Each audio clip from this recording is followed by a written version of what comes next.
first mistake Ethan Cruz made that night was leaving Marco's apartment so late. It wasn't like they'd been doing anything wild, just a few drinks, some old-school horror flicks, and talking about how boring their city had gotten lately. No reason for him to feel the creeping sense of dread as he stepped out into the cold night air. It was 12:47 a.m. when Ethan glanced at his phone. The streets of Holloway District were eerily silent. Normally, there'd be a few late-night wanderers, a couple of old taxis, maybe some laughter spilling from the 24-hour diner on the corner. But tonight, nothing. Just a low-hanging fog creeping along the sidewalks, wrapping the street lamps in an unnatural halo of light. Ethan pulled his jacket tight against the early autumn chill and started toward the bus stop. His boots echoed on the wet pavement. The air smelled of old rain and rust. He tried to ignore the feeling that something was off. Like the world was holding its breath. Maybe it was just the movie they'd watched. Pulse, that weird Japanese horror about ghosts using the internet to spread across the world. Creepy as hell. It had definitely put ideas in his head. He took a shortcut through an alley to reach Holloway Street faster. That was when he saw it. Lying on the weathered bench at the bus stop was a phone. Face down, edges chipped, a long crack running through the back. Ethan slowed. He glanced up and down the street. Still no one. Not even a car passing. He hesitated for a moment. Someone must have left it here, he thought. It didn't look like the kind of phone someone would steal. An older model, screen faintly flickering in the dark. His curiosity got the better of him. He reached out and picked it up. The metal casing was cold, colder than it should have been. As he turned it over in his hand, the cracked screen lit up. One new voicemail blinked on the display. Something in the back of Ethan's mind prickled. The air felt heavier now, the silence more oppressive. Maybe I should just leave it here, he muttered aloud, almost hoping someone would appear and take the choice away from him. But no one came. The street remained empty, silent except for the occasional flicker of the faulty street lamp above. He sighed. I'll take it to the precinct in the morning. Lost and found. No sooner had he slipped the phone into his jacket pocket than it began to vibrate violently. He fumbled it back out. On the screen. Incoming call, unknown caller. A jolt of unease ran through him. He stared at the screen. Kept vibrating, insistent. After a few seconds, Ethan thumbed the accept button and pressed the phone to his ear. For a moment, only static. Then, through the crackling noise, a voice, distant, hoarse, almost like it was coming from underwater. Don't pick it up. Please, put it back. The voice cut out. The call ended. Ethan stood frozen, heart thumping, the cold metal of the phone suddenly burning hot against his palm. He whipped his head around, scanning the street, the alley, the windows above. No movement, no sound. Just the low hum of the streetlight and the distant ticking of an unseen clock. It had to be a prank. Someone nearby messing with Bluetooth? A weird app? Yeah, that's it. It has to be. Still, something about the voice didn't feel like a recording. It had sounded desperate. Shaking his head, Ethan stuffed the phone back in his pocket and hurried toward his apartment. The streets felt narrower, darker. The fog seemed to thicken with every step. By the time he reached his block, his pulse had barely settled. He forced a laugh at himself. Jesus, Ethan, get a grip. He lived in a 4-story walk-up, one of those older brick buildings with peeling paint and creaky floors. The front door was heavy and groaned as he shoved it open. Inside, the hallway was dimly lit by a single flickering bulb. The building was mostly empty. Just a couple of old tenants and a grumpy landlord who never fixed anything. Ethan made his way to the 3rd floor. His apartment door was the last one on the right. He unlocked it and stepped inside. His place was small but cozy. A cluttered desk, a couple of mismatched chairs, posters of old horror movies lining the walls. He dropped his keys in the dish by the door, shrugged off his jacket, and tossed the phone onto the table near the window. It landed face up. One new voicemail still blinked softly on the cracked screen. Ethan rubbed his temples. "I'll deal with it tomorrow." He poured himself a glass of water, grabbed his headphones, and sat down at his desk. Anything to shake off the lingering unease. But behind him, the phone vibrated again. A long, insistent buzz. Ethan glanced over. Another incoming call, again from unknown caller. He hesitated. Against his better judgment, he answered it again. This time, the static was worse, almost deafening. Then, a voice, clearer, closer. "I see you. Turn around." His blood ran cold. Ethan spun in his chair. The apartment was empty. No one in the room. No one behind him. But somehow the air felt wrong, heavier, charged. His reflection in the dark window seemed off. For the first time in years, Ethan Cruz was truly afraid. Ethan didn't sleep much that night. After the second call, "I see you. Turn around." The atmosphere in the apartment had shifted. It wasn't just nerves anymore. Something felt wrong. Every shadow seemed deeper, every creak of the floorboards sharper, as if the place itself was watching him. He tried to distract himself. Music, scrolling through social media, even playing a mindless game on his phone. But the sense of being watched wouldn't go away. And the old phone, it kept vibrating. Not constantly, but just often enough to set his teeth on edge. Each time, a single buzz. No ringtone. No display lighting up. But when he checked, a new notification would appear. New voicemail. By 2 a.m., there were 6. He didn't want to listen. Logic told him not to. But curiosity, or maybe something deeper, pushed him toward the phone. "All right?" Ethan muttered, steeling himself. Just one message. Just to see. He tapped the first voicemail. Static hissed in his ear. Then, "You shouldn't have taken it." No voice he recognized. Flat, cold, and deliberate, like a warning. The second message, "You're being watched." The third, "Put it back before it's too late." His mouth went dry. He turned the phone over in his hands. No SIM card. No service provider logo. No battery indicator. Just those messages and a faint glow from the cracked screen. How was it even getting these calls? His own phone buzzed suddenly, the sound like a gunshot in the silence. He jumped and nearly dropped the old phone. Just a text from Marco. "Marco, you home? All good?" Ethan stared at the screen for a long moment before replying. "Ethan, yeah, all good. Just tired." He didn't want to explain over text how rattled he felt. It would sound stupid, some old phone spooked him? Ridiculous. Still, he walked over to the window and peered out into the empty street. The fog hadn't lifted. If anything, it looked thicker. The streetlights down the block were barely visible. He shivered. Turning back to the room, Ethan grabbed a tea towel and tossed it over the old phone, covering the screen. Out of sight, out of mind. Or so he hoped. He crashed on the couch, remote in hand, flipping through late-night TV until his eyes burned. Something cheesy and mindless to fill the space in his head. Eventually, exhaustion won out. He drifted into a restless sleep, fully clothed, the flickering light of the television playing across the darkened room. The vibration snapped him awake. He bolted upright, disoriented. The TV was off. The apartment was dark. He glanced at his phone, 4:13 a.m.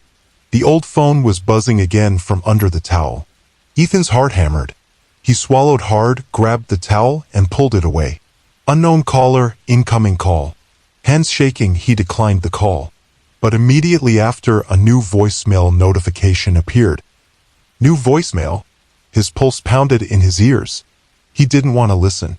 Didn't want to know. But he tapped play anyway. The voice was clearer this time. Closer. Look at the mirror. Ethan froze. Slowly, almost against his will, he turned his head toward the mirror that hung above his desk. In the reflection behind his own hunched form on the couch stood a pale shape. A figure. Too tall. Too thin. Skin gray and waxy. Long, stringy black hair falling in clumps over its face. And eyes a black pits where eyes should be. Its mouth was open in a grotesque, gaping grin. Ethan spun around. Nothing. The room was empty. He gasped, cold sweat dripping down his back. His breaths came in shallow gasps. No more messages. No more calls. He didn't dare sleep again. He sat on the couch, eyes locked on the old phone, waiting for the dawn. Dawn came gray and bitter. By the time sunlight filtered through his curtains, Ethan looked like hell, dark circles under his eyes, skin pale, a thin sheen of sweat clinging to him. He had spent the remainder of the night sitting in the living room, staring at the old phone. It hadn't buzzed again after that last chilling voicemail, but the weight of it hung in the room like a storm cloud. He kept replaying the image in the mirror in his mind. Had it been a hallucination? A trick of sleep deprivation? Maybe the movie had gotten in his head more than he thought. But deep down, a gnawing instinct told him that wasn't it. The phone wasn't ordinary, and he wasn't imagining things. He picked it up again, holding it gingerly. The screen lit up with a soft pulse. No new calls, no new messages, just the ominous trail of voicemails already sitting in the inbox. With a grimace, he dropped it into a kitchen drawer and slammed it shut. Out of sight, Ethan forced himself through a normal routine. A shower, toast, and coffee, checking email, trying to restore some sense of order. At 9:30 a.m., he texted Marco, "Ethan, can we meet? Need to talk. Weird shit happened." Marco, "Sure. Coffee at Common Grounds? 10? Ethan, "On my way." Common Grounds was a cozy little spot tucked under an old brownstone, just a few blocks from Ethan's apartment. The comforting scent of roasted beans and cinnamon helped ease his frayed nerves. Marco was already there, hunched over his laptop. He looked up as Ethan approached. "Jesus, dude," Marco said. "You look like death. What the hell happened?" Ethan slid into the seat opposite him, rubbing his eyes. "Found this phone last night. Weird as hell. It's doing something to me." Marco raised an eyebrow. "Like a stalker's phone?" Ethan shook his head. "No. Worse. I keep getting calls. Messages. I heard voices. Saw something in the mirror." Marco's skeptical look faded slightly. He knew Ethan wasn't the type to spin tales. "You sure you're not just overtired?" Marco asked, but his tone was cautious now. Ethan shook his head again. "No, this felt real. The phone is old. Broken almost. No SIM card. But it keeps getting messages. From nowhere." Marco leaned in, lowering his voice. "You remember that story from years back? That missing girl, Claire something, left a party and vanished. The only thing they found was her phone, left on a bench. People said it kept ringing. No caller ID, no trace." Ethan blinked. "I thought that was an urban legend." Marco shrugged. Maybe not. But dude, if you've got that kind of phone, you need to be careful." Ethan decided to bring the phone to the police. Maybe they could trace it or confiscate it, get it out of his hands. An hour later, he sat at the local precinct, phone in a sealed Ziploc bag, explaining what had happened. The officer on duty, a tired-looking woman named Detective Lena Calder, listened patiently, though her expression grew more serious as Ethan described the messages and the mirror figure. She took the phone, examined it, and ran a quick check. "Odd," she said finally. "No SIM. No IMEI number. No network info. It's like this thing isn't even connected. But you say you've been getting calls." Ethan nodded. She frowned. "I'll have tech take a deeper look. But off the record, phones like this, sometimes they're not normal. You hear things in this job. Maybe it's best you distance yourself." Ethan swallowed. "I'd love to. But it's not that simple." That night, back in his apartment, Ethan tried to act normal. He cooked dinner, put on music, avoided the drawer where the phone sat. But as he passed the hallway mirror, a cold chill shot through him. The reflection didn't match his movements. When he stepped forward, the reflection lagged. When he turned his head, it was a split second late. Then it smiled. A slow, unnatural grin stretching far too wide. Ethan stumbled back, heart racing. Behind him, in the kitchen drawer, the phone began to vibrate. Ethan stood frozen, eyes locked on the mirror. The reflection had returned to normal. No smile, no delay, but the chill in the room lingered. He could hear the faint vibration of the phone from the kitchen drawer. Ignore it, he told himself. Just don't answer. But the buzz grew louder, longer, almost as if the thing wanted him to pick it up. With a shaking breath, Ethan approached the drawer. He hesitated, hand hovering above the handle. It's just a phone. That's all. Nothing else. He yanked the drawer open. The phone sat inside the plastic bag. Screen lit. Unknown caller. Incoming call. His thumb hovered over the decline button. But something deeper stirred. A pull. Like the phone was speaking directly into his mind. Answer.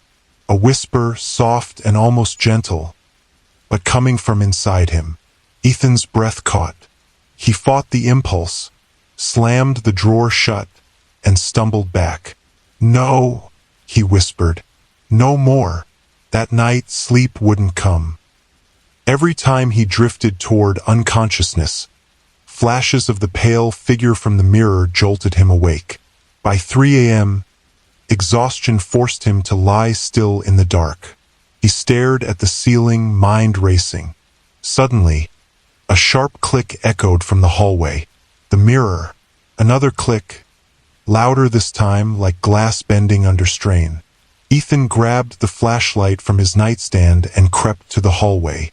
The beam cut through the shadows and caught the mirror's surface rippling, as though disturbed by invisible hands. Then, faintly, behind the wavering glass, a face. Not the figure from before. A woman this time, early 20s, eyes wide with terror, mouth opening and closing silently. Her lips formed words, but no sound came through. Ethan froze, breath caught in his throat. The phone buzzed again from the drawer. Then a voice. Not from the phone, but from behind him. Claire. He spun around, no one there. When he turned back, the mirror was still. Just his reflection now. But deep inside, he knew. That had been her. Claire. The missing girl Marco had mentioned. At dawn, Ethan couldn't take it anymore. He called Marco. I need help, Ethan said, voice raw. It's getting worse. Marco didn't hesitate. Come over. We'll figure it out. They spent the morning researching. Old news archives, missing persons reports, urban legends, and they found it, buried in a decade-old article from the Holloway Gazette. Local girl missing after party. Only clue, abandoned phone. The photo showed Claire in life, smiling, carefree. The same face Ethan had seen in the mirror. A strange detail in the article caught his eye. Witnesses report phone continued to ring days after discovery with no signal detected. Further digging unearthed more stories. Not just Claire. Over the past 20 years, 6 similar disappearances, all linked by a phone left behind. And a pattern emerged.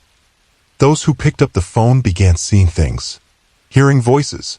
Suffering accidents. Only one man, a janitor named Henry Muir, had survived long enough to tell anyone. His final recorded words found scribbled in a notebook. It watches through the glass. You can't escape once you answer. Marco looked up, face pale. Dude, this thing is cursed. Ethan nodded grimly. And now it has me. Marco wasn't the type to buy into the supernatural easily. But after hours combing through news archives, old forums, and dark corners of the internet, he sat across from Ethan, shaken. This is bad, Marco said quietly. Really bad. They'd found more than just newspaper clippings. A small subreddit dedicated to local urban legends had a buried post, Holloway's haunted phone, with an attached photo of a battered old flip phone eerily similar to the one Ethan had. In the comments below, a name kept popping up, Henry Muir. Henry had worked as a night janitor at a downtown office building. According to the scant information available, he'd found the phone one night in the stairwell. A week later, he'd vanished from public life, checked himself into a psychiatric facility under false ID. No interviews. No visitors. But one user on the thread claimed to have a connection, an old nurse friend who worked at the facility. The post read, "He says the phone connects to something else. Not dead people, worse. A presence. Something that uses the phones to hunt. To feed." It took Marco a few hours of calling in favors and false leads, but by late afternoon they had a destination, St. Agnes Rest Home, out in the suburbs. "Apparently Henry's still alive," Marco said. "Kept in a private ward. Catatonic most days, but sometimes talks. You up for this?" Ethan was beyond hesitation. He nodded. "Let's go." St. Agnes was an aging facility tucked between rolling hills. The air smelled faintly of antiseptic and wilted flowers. The nurse on duty, a kind older woman named Mrs. Lane, showed them to Henry's room after a bit of coaxing. Henry Muir looked like a man worn thin by unseen forces. Thin, gray-haired, eyes sunken and ringed with shadow. He sat in a chair by the window, staring at nothing. His hands trembled faintly in his lap. "Mr. Muir," Ethan said softly, "I think I have the phone." For a long moment, nothing happened. Then Henry blinked. His head turned slowly toward them, voice dry as dust, barely a whisper. "You picked it up." Ethan swallowed. "Yes." Henry's gaze sharpened. The first real sign of life. His hands clenched the chair arms. "You must return it," he rasped, "before it's too late." Ethan leaned forward. "Return it where? To who?" Henry shuddered. Sweat beaded on his brow. "It came from the void," he whispered. "A thin place between worlds.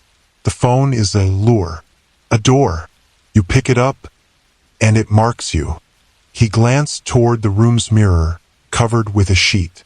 "It watches through glass, mirrors, windows, screens." Marco frowned. "How do we stop it?" Henry's gaze fixed on Ethan, haunted. "You can't," he said simply, "but you can delay. Return it to where you found it, before the third night, or it will cross." Ethan's heart sank. He thought of the phone, now back at his apartment. 2 nights had already passed. Tonight would be the second. Tomorrow, the third. "Henry," Ethan asked urgently, "what happens if it crosses?" Henry's face contorted in fear. He began to mutter over and over, "Don't answer, don't answer, don't answer." Mrs. Lane gently ushered them out. "He'll be like this for hours now," she said softly. Back in the car, Marco started the engine. "We're running out of time," Ethan said. Marco nodded grimly. "Then we figure out how to end this tonight." By the time Ethan got home, the sky had turned an ominous steel gray. The air felt charged, heavy, as though the world itself was holding its breath. Marco had insisted on coming with him. They stepped into the apartment together. The moment Ethan unlocked the door, both men froze. The house was too quiet.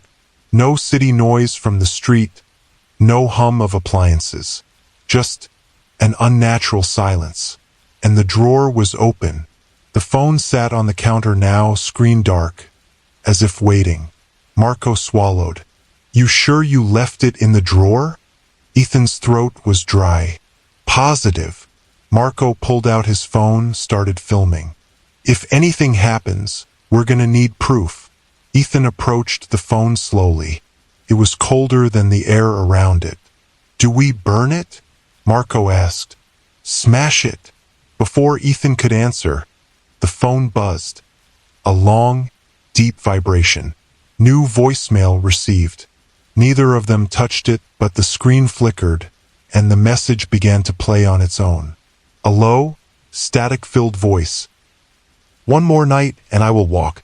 Then the screen died. Marco stared, pale. "Okay, fuck this. We're leaving." But when they tried the front door, it wouldn't open.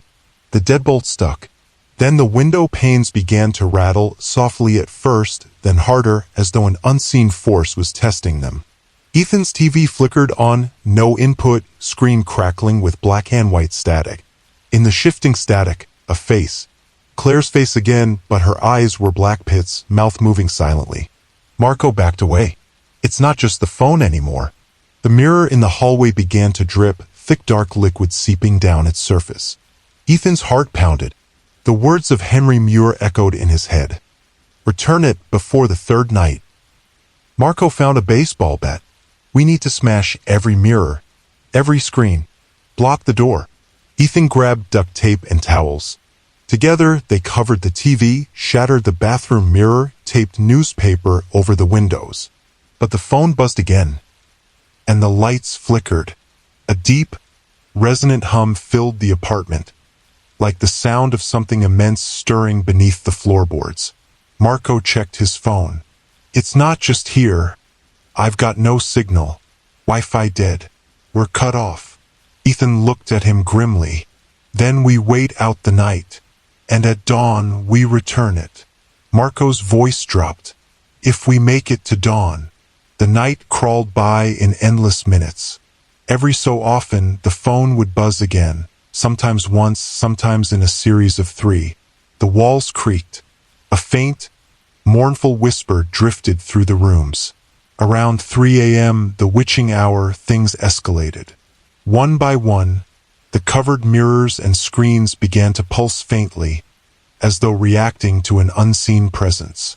And in the living room mirror, behind the taped-up paper, came 3 sharp knocks. Knock! Knock! Knock! Then came a voice. Not from the phone, not from any speaker, but from inside the room. Let me in. The paper covering the mirror tore slightly, a pale, clawed hand emerging through the slit. Marco swung the bat hard, the mirror shattered. The hand vanished, but the room temperature plummeted. Their breath misted in the air. Ethan staggered, clutching his head, an intense pressure building behind his eyes. Visions flashed. A dark place between worlds, shadows writhing, countless faces trapped in glass. Marco shook him. Stay with me. Ethan gasped, coming back to himself. They huddled in the center of the apartment, backs to each other, surrounded by broken glass and flickering shadows. And somehow the hours passed. When the first rays of dawn broke through the battered windows, the oppressive weight lifted. The phone sat silent now, no buzzing, no messages. Marco checked his watch. We survived the second night. Ethan's voice was grim. We won't survive the third. They packed quickly. Marco wrapped the phone in cloth and sealed it inside a steel box. By 7 a.m., they were on the road, heading toward the park where Ethan had first found it. Henry said to return it, Marco said. But is that enough? Ethan's gaze was haunted. We'll find out tonight. The park looked different in daylight, smaller, emptier, less threatening. But Ethan couldn't shake the tension coiled in his chest. He and Marco walked slowly toward the same bench where Ethan had first found the phone. Birds chirped. A jogger passed. It was almost normal. But the steel box in Marco's backpack felt wrong, heavier than metal should be, radiating a cold that seemed to seep through the fabric. Marco set the backpack on the bench. Okay, now what? Ethan hesitated. Henry didn't say how. Just return it. They looked at each other. Then Marco carefully opened the box, unwrapped the phone. The screen lit up instantly. No signal. Battery, 100%. Yet they hadn't charged it. Ethan placed it gently on the bench. For a long moment, nothing. Then the phone buzzed once, and the words scrolled across the screen.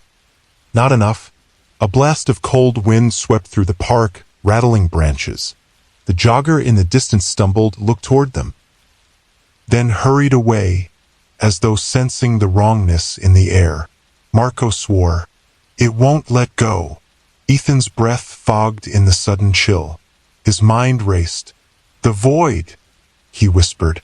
Henry said it came from a thin place between worlds. Maybe this isn't where it belongs anymore. Marco nodded. Then where? Ethan thought. The visions last night. The flashes of glass, reflections. A place full of mirrors. Suddenly it clicked. The old hotel, Ethan said. The Holloway Grand. It's been abandoned for years. Floors of mirrors in the ballroom, old dressing rooms. Maybe that's where it came through. Marco grabbed the backpack. Then we go now, before the third night starts. The Holloway Grand sat on the edge of town, a crumbling monument to another era. Boarded up windows, rusted doors. But Ethan and Marco knew a way in, through a basement fire door long since forced open by vandals. They stepped into the dim, musty air. Dust motes swirled. The place felt dead but watchful. Marco's flashlight cut through the gloom. You think this is it? Ethan nodded. Feels like it. They made their way up to the third floor to the grand ballroom. The ceiling was high, the walls lined with tarnished mirrors. And in those mirrors faint shapes flickered. Claire's face among them. Others too, countless others. Ethan unwrapped the phone. The screen lit up again. Almost home. Marco backed away. Dude, it's working. But then the floor groaned, and a deep vibration thrummed through the building. The air grew thick. From the mirrors, hands began to press outward, thin, pale fingers clawing at the glass. A deep, resonant voice filled the room, not human. Stay. The door slammed shut behind them. Marco swung the bat at one mirror. It cracked, but more hands emerged from the others. Ethan placed the phone in the center of the floor. Take it back, he shouted. It's yours. The phone buzzed violently once, twice, then began to pulse with dark light. The mirrors shimmered. The figures inside wailed silently. And then the phone emitted a final tone, a long, low chime. The hands withdrew. The mirrors stilled. And the phone cracked. Its screen spiderwebbed, going dark.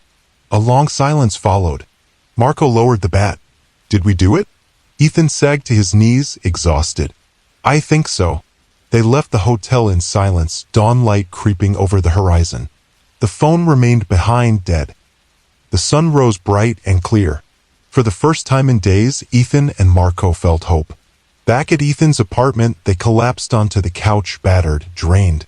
I think we did it, Marco said. Ethan nodded. The apartment felt lighter. No buzz from the phone. No whispers. They ate. Rested. By late afternoon, Marco stood and stretched. I'll head home, grab some real sleep. Ethan walked him to the door. Thanks, man. For everything. Marco grinned tiredly. We survived. That's what counts. They parted ways. But as night fell, something felt off. The quiet was too deep again. Ethan's lights flickered once. He shook it off. Just nerves. But around midnight, the old TV turned on by itself. Static again. And in the screen, a face. Claire's face, but her mouth no longer moved in silence. This time, her voice whispered clearly. You let it out. Ethan staggered back. No, we stopped it. The screen flickered violently, images flashing, the ballroom, the shattered phone. Then deeper, older places, cracks between worlds. And the voice came again, layered now, deeper, colder. Third night. Door is open. A loud knock at the door startled him. Bam! Bam! Bam!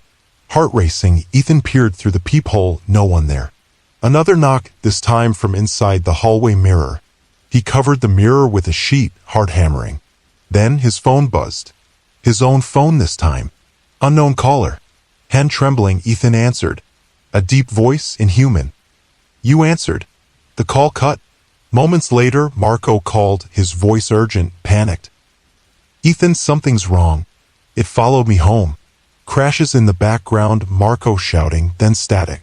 Ethan grabbed his keys and ran. Marco's apartment door stood ajar. Inside, shattered mirrors, overturned furniture. Marco sat slumped against the wall, breathing hard. Didn't work, he gasped. It used the phone. Even broken. It's inside now. Ethan helped him up. Then what do we do?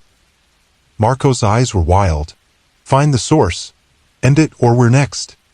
Ethan helped Marco to the car, glancing nervously at every shadow. The streets were empty, too empty. The air felt charged again as it had before the second night. As they drove, Ethan said, You said we need to find the source. What do you mean? Marco wiped sweat from his brow. While you were sleeping, I went back online. Found something deeper. The Holloway wasn't the first. He showed Ethan an old, faded article on his phone. Holloway Grand built on site of burned sanatorium, mysterious disappearances linked to mirror experiments, 1924. Ethan read quickly. In the 1920s, an eccentric doctor named Elias Corbin had run a sanatorium on that land. Rumors claimed he'd experimented with mirror resonance, using mirrors as conduits to speak with the beyond. The sanatorium had burned down after a patient revolt. Corbin's body was never found. Decades later, the Holloway Grand was built, but odd reports followed, disappearances, hauntings. And then the phone appeared. Marco continued, I think it's not the phone. It's him. Corbin. Or what's left of him. The phone is just his latest way through. Ethan's stomach nodded. Then smashing the phone didn't stop it. We just pissed it off. Marco nodded grimly. There's one place left to check, the ruins beneath the hotel. By nightfall, they were back at the Holloway, this time armed with flashlights, salt, rope, iron tools. They entered through the same basement door. This time, the air was colder. The building groaned as if aware of them. They pried open an old service elevator shaft, climbing carefully down into what remained of the original sanatorium foundations. The tunnels below were cramped, suffocating. Ancient stone walls, rotting beams, and in the deepest chamber, a round room lined with broken, blackened mirrors. In the center stood an iron pedestal, and atop it another phone. Not Ethan's. Older, cracked, but powered, its screen flickering with ancient symbols. Marco hissed, "It's still active." Suddenly, a voice echoed in the chamber. "Welcome back." The mirrors shimmered. Figures moved behind them, dozens of trapped souls. Ethan realized they weren't just reflections. They were victims. Every person who'd ever answered that cursed call. Marco gripped his bat. "We end this now." Before they could move, a form began to materialize. Tall, gaunt, with hollow eyes. Elias Corbin, or what was left of him. "The door must stay open," it hissed. "I hunger." The entity lashed out. Mirror shards flying, shadows twisting. Marco swung his bat, shattering one mirror.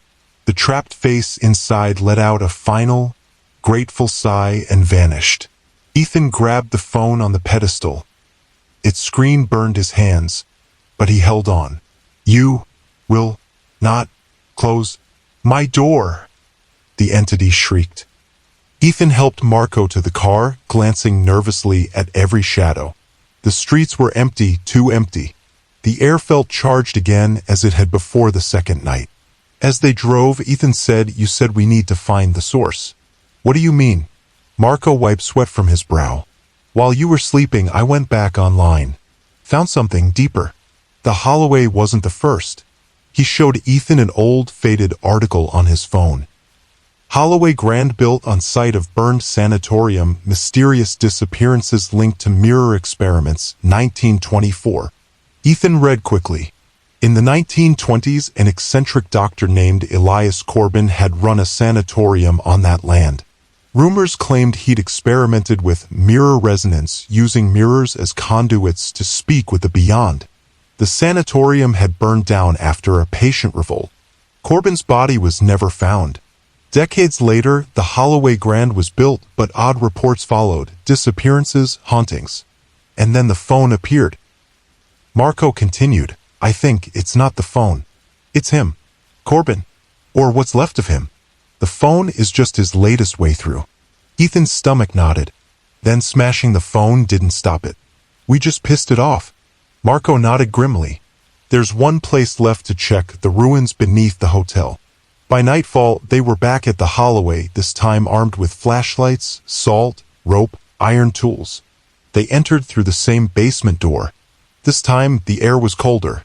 The building groaned as if aware of them. They pried open an old service elevator shaft, climbing carefully down into what remained of the original sanatorium foundations. The tunnels below were cramped, suffocating.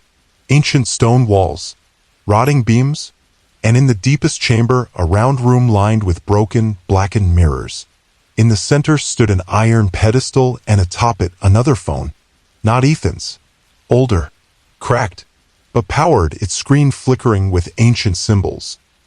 Marco hissed, "It's still active." Suddenly, a voice echoed in the chamber. "Welcome back." The mirrors shimmered. Figures moved behind them, dozens of trapped souls. Ethan realized they weren't just reflections. They were victims. Every person who'd ever answered that cursed call. Marco gripped his bat. "We end this now." Before they could move, a form began to materialize. Tall, gaunt, with hollow eyes, Elias Corbin, or what was left of him. "The door must stay open," it hissed. "I hunger." The entity lashed out. Mirror shards flying, shadows twisting. Marco swung his bat, shattering one mirror. The trapped face inside let out a final, grateful sigh and vanished. Ethan grabbed the phone on the pedestal. Its screen burned his hands, but he held on. "You will not close my door," the entity shrieked.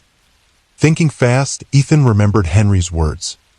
"It watches through glass, mirrors, windows, screens." He pulled out his own phone, began recording, and turned the screen toward Corbin. The entity recoiled, its image trapped in the live feed, distorted, weakening. Marco smashed mirror after mirror. Each one broke Corbin's hold further. Ethan set both phones on the pedestal, then poured salt and iron shavings over them. With one final swing, Marco brought his bat down hard, shattering both phones at once. The chamber shuddered. Mirrors cracked. The entity's scream echoed into the void and was gone. Silence. Then the air cleared. The cold lifted, and the figures in the remaining mirrors smiled faintly before fading into peace. By dawn, the Holloway Grand was still again, as if nothing had happened. Ethan and Marco emerged into pale morning light, exhausted, battered, but alive. Neither spoke much on the drive home. At Ethan's apartment, they sat in silence. The TV stayed dark. No phantom calls. No flickering lights. "It's over," Marco finally whispered. "We did it." Ethan wanted to believe him, but something gnawed at the edge of his thoughts. The phrase, "The door must stay open." Why had Corbin fought so hard? What was on the other side of that door? And then, the most chilling question of all, had they really closed it? Days passed. Life returned to a fragile normal. Ethan even went back to work, though he jumped every time his phone buzzed. Marco, too, tried to move on. "We burned the phones, broke the mirrors. It's done." But Ethan couldn't shake the feeling that something lingered. One night, unable to sleep, he began researching again. Deeper than before. Cult forums. Dark archives. In an old scanned letter, he found this. Some doors, once opened, do not close fully. The key is not the object, but the intent behind it. And then a terrible thought struck him. He grabbed his phone, scrolled to his call log. There, among the usual numbers, one stood out. Unknown 3:03 a.m., one missed call. The night after they'd ended it. His blood ran cold. Marco rushed over as soon as Ethan called. They stared at the screen together. "It's still connected," Ethan whispered. "Maybe weaker, but it's not gone." Marco swore softly. "Then we go back." Ethan shook his head. "It won't help. Corbin's gone, but the door is still cracked. And now?" He showed Marco another message, this one from his voicemail, timestamped just an hour earlier. "I see you." No number. No trace. And then Ethan's phone rang. Unknown caller. The same low tone. The same impossible chill creeping into the room. Ethan's hand hovered over the answer button. Marco grabbed his wrist. "Don't." Not again. The phone rang again and again, the sound filling the room, vibrating the walls. They stared at it, neither daring to move. And then the ringing stopped. A new message appeared. "Next." They looked at each other, realization dawning. It was seeking someone else now. Another curious soul. Another lost phone. The curse wasn't gone, only hunting anew. The end. Or is it?